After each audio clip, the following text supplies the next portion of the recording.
लखनऊ से करीब 35 किलोमीटर दूर सिनेमा घर प्रोडक्शन के बैनर तले बन रही फीचर फिल्म प्रिविलेज का सेट लगाया गया है।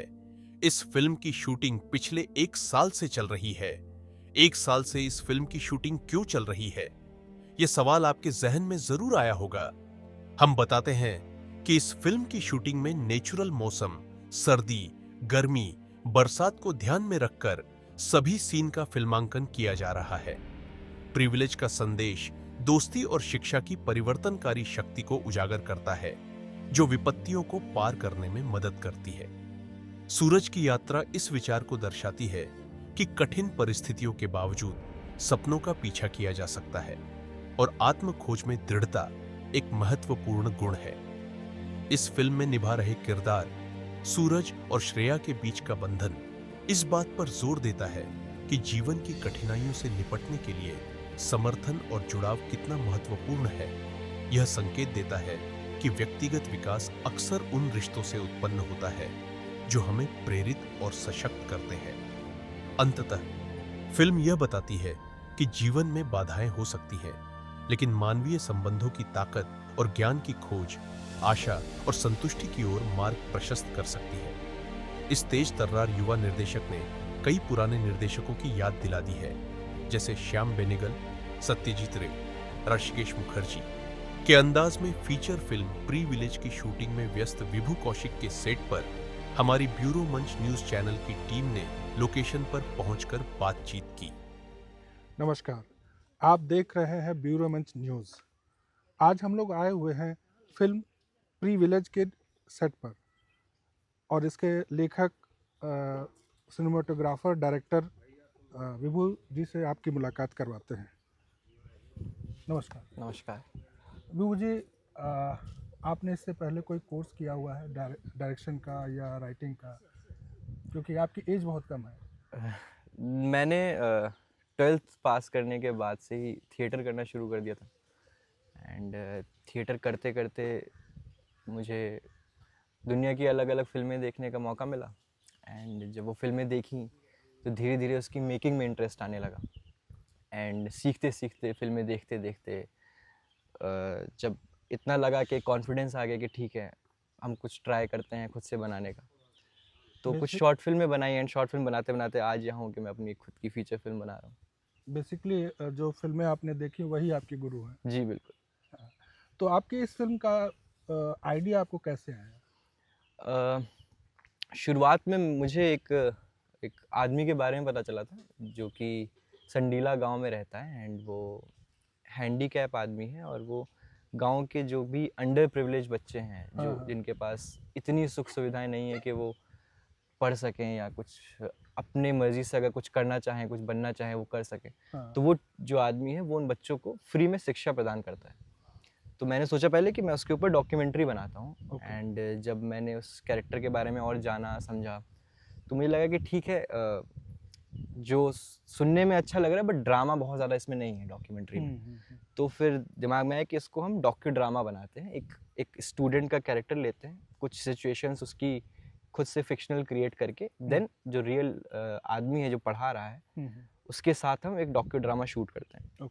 एंड जब मैं उसकी स्क्रिप्ट लिख रहा था तो स्क्रिप्टिंग करते करते हम इतना आगे पहुंच गए कि जो सच्चाई थी, सच्चाई में सिर्फ वो जो टीचर का किरदार है जो हैंडीकैप है वो रह गया एंड बाकी जितनी भी घटनाएं थी एंड किरदार जो बनते गए वो सब फिक्शनल बनते गए। तो अंत में आते आते अब ऐसा हो गया कि अब जो हम फिल्म बना रहे हैं वो एक सच्ची घटनाओं पे आधारित बट जो कहानी है वो पूरी फिक्शनल कहानी है। ओके। हाँ जी।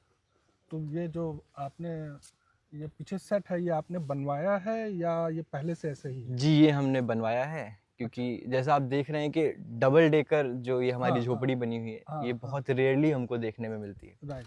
मतलब तो हमारी कहानी में मैं चाहता था कि एक इस तरीके का सेट हो, बने। जी। ये पहली फ़िल्म बना रहा हूँ तो एंड ये सोचा था, ये देखा था कभी कि हाँ, एक सेट बनते हैं एंड खुद का एक सेट बने। जी।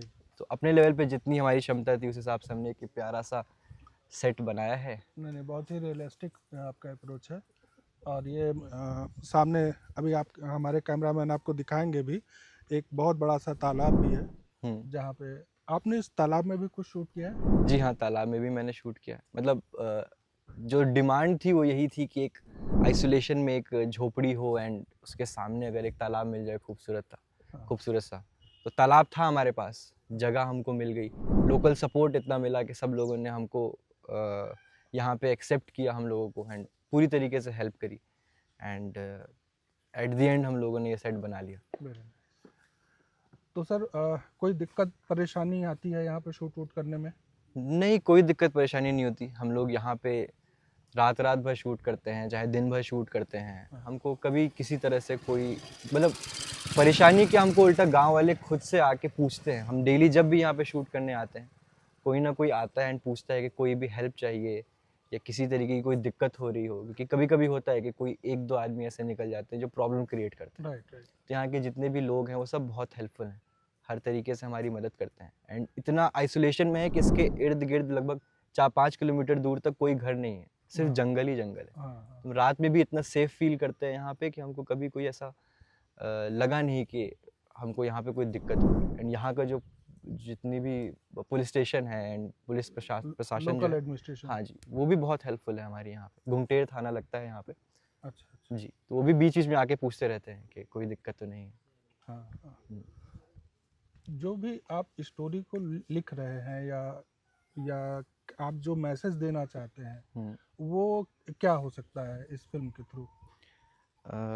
अगर मैं कहानी को बहुत ज़्यादा डिस्क्लोज़ ना करते हुए अगर मैं फ़िल्म का मैसेज दूँ तो वो इस तरीके से हो सकता है कि इंसान कुछ चाहता है, कुछ करना चाहता है, कुछ बनना चाहता है या कहीं पे पहुँचना चाहता है या कहीं से निकलना चाहता है, तो उसके लिए प्रयास करता है, कोशिशें करता है। बिल्कुल। कई-कई बार उसकी फाइनेंशियल प्रॉब्लम्स उसके आड़े आती हैं, राइट। कभी समाज उसके आड़े आता है, बिल्कुल। कभी उसका जो इंटरनल माइंड है वो उसके आड़े आता है।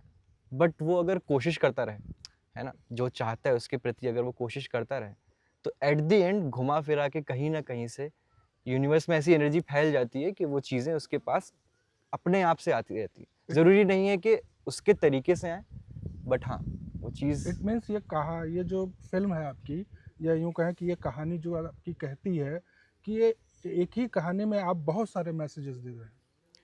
हाँ, मतलब ये तो एक मैंने छोटा-सा बेसिक सा पार्ट बनाया है जी। और वो जहाँ तक है हर एक रियल लाइफ़ में भी हर आदमी के अंदर ये सब चीज़ें होती हैं। वो भी कहीं न कहीं कुछ करना चाहता है, पहुँचना चाहता है, बनना चाहता है।